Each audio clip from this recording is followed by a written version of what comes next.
नमस्कार, मैं हूं रुचि शर्मा। दरों में बढ़ोतरी की लगातार आशंकाओं और कथित तौर पर इन्वेस्टर्स से $1 बिलियन की धोखाधड़ी के लिए जेनेसिस, जेमिनी और डीसीजी के खिलाफ दायर नए मुकदमों की अनदेखी के बावजूद लीडिंग वर्चुअल डिजिटल एसेट्स ने पिछले 24 घंटों में मजबूत वृद्धि की है। मार्केट कैपिटलाइजेशन के हिसाब से सबसे बड़ी क्रिप्टो करेंसी बिटकॉइन की कीमत न्यूज फ्लो के बावजूद $29,000 तक पहुंच गई, जिससे क्रिप्टो के निचले स्तर पर जाने की उम्मीद थी। ये वर्तमान में 1.21% की बढ़त के साथ $28,680.26 पर ट्रेड कर रही है। इथेरियम मार्केट वैल्यू में दूसरा सबसे बड़ा क्रिप्टो 0.08% बढ़कर $1,565.17 पर पहुंच गया। ज्यादातर large cap alternative cryptocurrencies altcoins Binance, adjacent token BNB, Polkadot का डॉट, डोजकॉइन का डोज के साथ थोड़ा नीचे ट्रेड कर रहे हैं।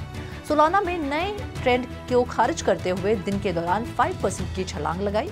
ट्रेडिशनल मार्केट्स को लगातार दूसरे दिन बॉन्ड यील्ड में बढ़ोतरी, दरों में बढ़ोतरी की आशंका और इक्विटी में गिरावट का असर महसूस हो रहा है।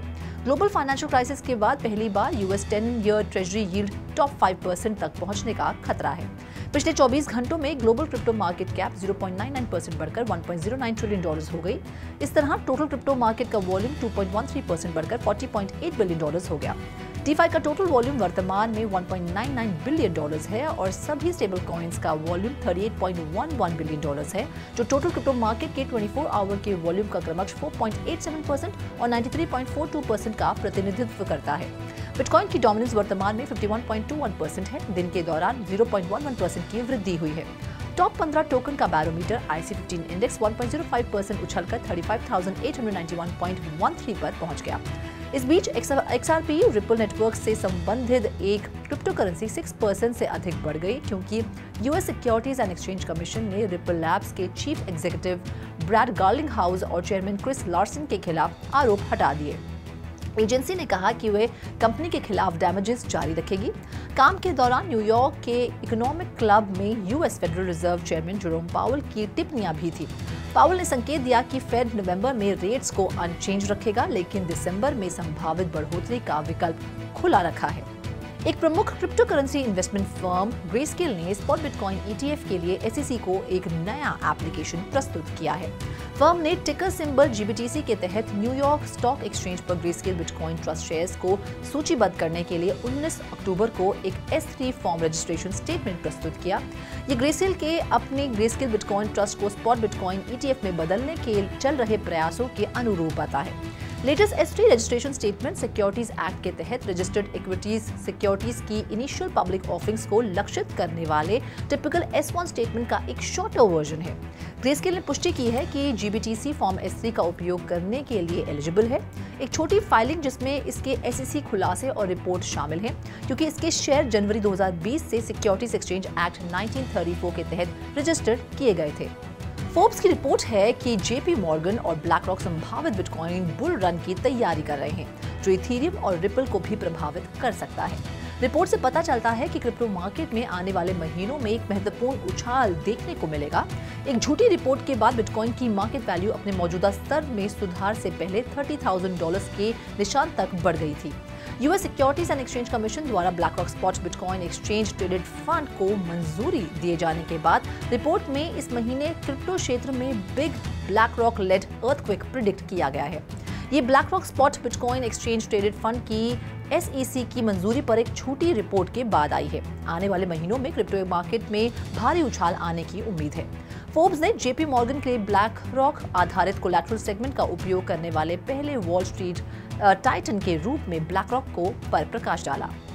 बैंक ऑफ फिनलैंड के बोर्ड मेंबर्स और यूरोपियन सेंट्रल बैंक के गवर्निंग काउंसिल के मेंबर्स टॉमस वालिमाकी के अनुसार बैंक ऑफ फिनलैंड एक फिनिश्ड इंस्टेंट पेमेंट सोल्यूशन पर काम कर रहा है, जो यूरोपियन स्टैंडर्ड्स के अनुरूप है। डिजिटल यूरो को यूरोपियन पेमेंट सेक्टर में सबसे महत्वपूर्ण प्रोजेक्ट माना जाता है, जो कंज्यूमर्स को इलेक्ट्रॉनिक पेमेंट स्वीकार किए जाने पर सेंट्रल बैंक मनी में से भुगतान करने की अनुमति देता है। बैंक ऑफ फिनलैंड और European payments council payment card rails पर निर्भर न होकर क्रेडिट ट्रांसफर पर आधारित फिनिश इंस्टेंट पेमेंट सोल्यूशन पर काम कर रहे हैं।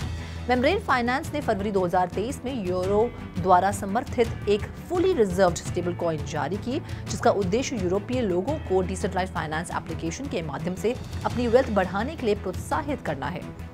यूरोपियन सेंट्रल बैंक की गवर्निंग काउंसिल ने डिजिटल यूरो प्रोजेक्ट के लिए प्रिपरेशन फेज की शुरुआत की घोषणा की, जो 2 साल तक चलेगी और नियमों को अंतिम रूप देने और इशुअर्स की सिलेक्ट करने पर ध्यान केंद्रित करेगी। यूरोपियन यूनियन के markets in crypto assets regulatory framework का अनुपालन करने के लिए, जिसके दिसंबर 2024 में प्रभावी होने की उम्मीद है, कॉइनबेस ने यूनियन के भीतर अपने बेस लोकेशन के रूप में आयरलैंड को चुना। कॉइनबेस के अनुसार ये उसे रूल्स के एक सेट के तहत दुनिया की सबसे बड़ी इकोनॉमीज में से एक को सर्विसेज प्रोवाइड करने में सक्षम करेगा। 27 देशों में फैले यूरोपियन यूनियन में 415 मिलियन लोग रहते हैं। माइका के अनुसार स्टेबल कॉइन इशुअर्स को एडिक्वेट रिजर्व्स बनाए रखने चाहिए, जबकि क्रिप्टो कंपनियों और एक्सचेंजेस को पूरे ब्लॉक में काम करने के लिए लाइसेंस प्राप्त करना चाहिए। कॉइनबेस, एक क्रिप्टो करेंसी एक्सचेंज, जर्मनी में एक रीजनल टैलेंट हब स्थापित करके यूरोप में अपनी उपस्थिति का विस्तार करने की योजना बना रही है। एक्सचेंज के पास वर्तमान में आयरलैंड, जर्मनी, इटली, स्पेन और नेदरलैंड में लाइसेंस है। यूरोप में सबसे बड़े क्रिप्टो करेंसी एक्सचेंज में से एक बिटपांडा, जिसका हेडक्वार्टर्स वियना में है, नॉर्वे में virtual asset service provider licence प्राप्त करने वाले पहले इंटरनेशनल ऑर्गेनाइजेशंस में से एक है। 19 अक्टूबर को कंपनी के ऑफिशियल एक्स अकाउंट ने अनाउंसमेंट पोस्ट की। बिटपांडा एक इन्वेस्टमेंट प्लेटफॉर्म को ऑस्ट्रिया, जर्मनी, फ्रांस, चेकिया और स्वीडन सहित कई यूरोपियन जुरिस्डिक्शन में लाइसेंस प्रदान किया गया है। कंपनी के डेप्यूटी सीईओ लूकस ने कहा कि बिटपांडा यूरोप में एक ट्रस्टेड इन्वेस्टमेंट प्लेटफॉर्म है, जिसे जर्मनी, स्वीडन और नॉर्वे में लाइसेंस प्राप्त हुआ है। 4 मिलियन से अधिक यूजर्स के साथ बिटपांडा लीडिंग फाइनेंशियल इंस्टीट्यूशंस और न्यूयो बैंक को डिजिटल एसेट की पेशकश करने में सक्षम बनाता है। मई 2023 में नॉर्वे के सेंट्रल बैंक ने सुझाव दिया कि क्रिप्टो एसेट रेगुलेशन में upcoming pan European union market सभी क्रिप्टो रेगुलेटरी आवश्यकताओं के लिए पर्याप्त नहीं हो सकता है, जो क्रिप्टो एसेट रेगुलेशन पर अपने तरीके से जाने की क्षमता का संकेत देता है। Leading south Korean crypto currency exchange upbeat को मॉनेटरी अथॉरिटी ऑफ सिंगापुर द्वारा रेगुलेटेड सर्विसेज प्रोवाइड की गई हैं, जिससे सिंगापुर की सब्सिडरी कंपनी को south east Asia city state में रेगुलेटेड सर्विसेज प्रदान करने की अनुमति मिल गई है, जो एक क्रिप्टो हब बन गया है। अप्रूवल अपबिट सिंगापुर को full major payment institution licence की प्रतीक्षा करते हुए 2019 से देश के पेमेंट सर्विस एक्ट के कंप्लायंस में regulated digital payment token services प्रदान करना जारी रखने की अनुमति देता है। अपबिट सिंगापुर के फाउंडर और सीईओ एलेक्स किम ने सिंगापुर में अपनी उपस्थिति को गहरा करने और रिटेल, इंस्टीट्यूशन और इंफ्रास्ट्रक्चर फोकस्ड बिजनेसेस के लिए नई कैपेबिलिटीज को अनलॉक करने के प्रयासों में एक माइलस्टोन के रूप में नियामक मंजूरी की सराहना की। सिंगापुर के अथॉरिटीज क्रिप्टो क्षेत्र को रेगुलेट कर रहे हैं, एमएएस स्टैंडर्ड्स को निर्धारित करने, फाइनेंशियल इनोवेशन को बढ़ावा देने और कंज्यूमर प्रोटेक्शन सुनिश्चित करने के लिए कंपनियों के साथ काम कर रहा है। सेंट्रल बैंक ने ब्लॉकचेन कंपनी रिपल और कॉइनबेस को लाइसेंस दिया है और upbeat Singapore Asia Pacific region और अपबिट एपीएसी की अन्य रेगुलेटेड सब्सिडरीज में शामिल होने की योजना बना रहा है। इस कोलैबोरेशन का उद्देश्य सिंगापुर को अगली पीढ़ी की फाइनेंशियल बिजनेसेस के लिए एक लीडिंग हब के रूप में स्थापित करना है। ओमवर्स एफजीसीओ अशोका ग्लोबल डीएमसीसी, जो एक प्रोमिनेंट इंटरनेशनल बुलियन हाउस और लीडिंग गोल्ड ट्रेडिंग एंटिटी है, जिसके बीच एक joint venture company party night के साथ अपने कोलैबोरेशन की घोषणा करते हुए गर्व महसूस कर रही है। मेटावर्स की रोमांचक दुनिया, जिसे गोल्डवर्स कहा जाएगा, ये स्ट्रेटेजिक पार्टनरशिप मीना रीजन के गोल्ड ज्वेलरी डीलर्स को एक छत के नीचे लाने की दिशा में एक महत्वपूर्ण कदम है, जो ट्रेडर्स और कंज्यूमर्स के लिए एक यूनिक और इमर्सिव एक्सपीरियंस प्रदान करेगा। इंडियन ओरिजिन के प्रमुख ब्रांड्स भी गोल्डवर्स पर अपनी उपस्थिति दर्ज कराएंगे। ये कोलैबोरेशन पार्टी नाइट के वर्ल्ड वाइड एक्सपेंशन की शुरुआत का भी प्रतीक है, जो एआर और वीआर दोनों की इमर्सिव टेक्नोलॉजीज द्वारा बढ़ाए गए मेटावर्स को उसके सभी स्प्लेंडर में प्रदर्शित करता है। गोल्डवर्स गोल्ड एंथुसियास्ट के प्रेशियस मेटल के साथ इंटरैक्ट करने के तरीकों में क्रांतिकारी बदलाव लाने के लिए तैयार है। ये वर्चुअल रियलिटी और लाइव कॉमर्स का एक इनोवेटिव ब्लेंड पेश करने का वादा करता है, जो मेटावर्स के भीतर रियल टाइम ट्रांजैक्शंस को सक्षम बनाता है। यूजर्स को न सिर्फ गोल्ड ज्वेलरी के कई डिजाइन देखने को मिलेंगे, बल्कि उन्हें पहनकर देखने और सहजता से खरीदारी करने का भी अवसर मिलेगा। मेसीज मिस्टर लैब पेश कर रहा है, जो एक फैशन प्लेटफॉर्म है जो इनोवेटिव एक्सपीरियंसेस बनाने के लिए फिजिकल और डिजिटल क्षेत्रों को जोड़ता है। प्लेटफॉर्म का उद्देश्य डिस्कवरी, सेल्फ एक्सप्रेशन और कनेक्टिविटी को सशक्त बनाने के लिए टेक्नोलॉजी और इमर्सिव एनवायरनमेंट्स के संयोजन से फैशन को इनोवेशन के कैनवस के रूप में फिर से परिभाषित करना है। मिस्टर लैब किसी भी डिवाइस पर उपलब्ध है और पब्लिक को कम्युनिटी में शामिल होने, पर्सनलाइज्ड डिजिटल आइटम्स बनाने और इसके इनॉग्रल एक्टिवेशन के साथ जुड़ने के लिए इनवाइट करता है, जो मेटावर्स टेक्नोलॉजी प्लेटफॉर्म जर्नी पर निर्मित एक इमर्सिव फैशन एक्सपीरियंस है। मेसीज ने मिस्टर लैब एक वेब3 डिजिटल स्ट्रैटेजी लॉन्च की है, जिसका उद्देश्य फैशन और टेक्नोलॉजी के इंटरसेक्शन पर स्टाइल इंस्पिरेशन और डिस्कवरी के लिए एक हब बनाना है। ये प्लेटफॉर्म नई एक्टिवेशंस और एक्सपीरियंसेस को पेश करेगा, जो एक मजेदार और शॉपेबल एनवायरनमेंट में फैशन और शैली पर केंद्रित इमर्सिव स्टोरी टेलिंग सुनाएगा।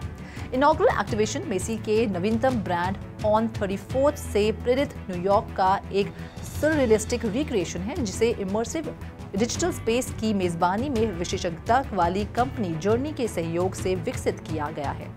क्लेयर ने अपने शिमरविल रोब्लॉक्स गेम पर आधारित 11 फिजिकल आइटम्स के कलेक्शन का अनावरण किया, जिसे उसने पिछले अक्टूबर में लॉन्च किया था। आइटम जिसमें 5 इन गेम पेट्स की प्लशीज, साथ ही प्लश नोटबुक्स, एक स्टेशनरी सेट और पेन, एक मिनी बैकपैक और कीरिंग्स शामिल हैं। ऑनलाइन खरीदारी के लिए और नॉर्थ अमेरिका और यूरोपियन यूनियन में क्लेयर के स्टोर में उपलब्ध है। क्लेयर इस कलेक्शन को उसी हफ्ते जारी कर रहा है जिस हफ्ते वह अपने लॉयल्टी प्रोग्राम को अपडेट कर रहा है।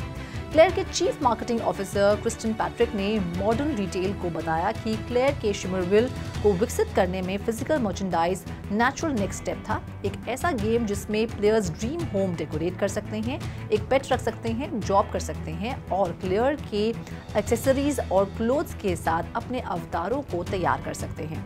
क्लेयर ने पिछले दिसंबर में गेमिंग क्रिएटर मेगन प्लेस के साथ ऑनलाइन और स्टोर्स दोनों में 23 पीस कलेक्शन लॉन्च किया था। रोब्लॉक्स पर 12 आइटम्स उपलब्ध थे। मर्चेंडाइज जबकि शिमरविल से जुड़ा था, उसमें ओरिजिनल शिमरविल कैरेक्टर्स या विशेष रूप से गेम से प्रेरित आइटम्स शामिल नहीं थे। इस हफ्ते ये पहली बार है कि क्लेयर ऐसा कर रहा है। इस खास बुलेटिन में फिलहाल इतना ही। आप देखते रहिए 3.2 TV और ज्यादा जानकारी और स्टोरीज के लिए लॉग ऑन करें हमारी वेबसाइट www.3versetv.io पर या फिर QR कोड को स्कैन करें।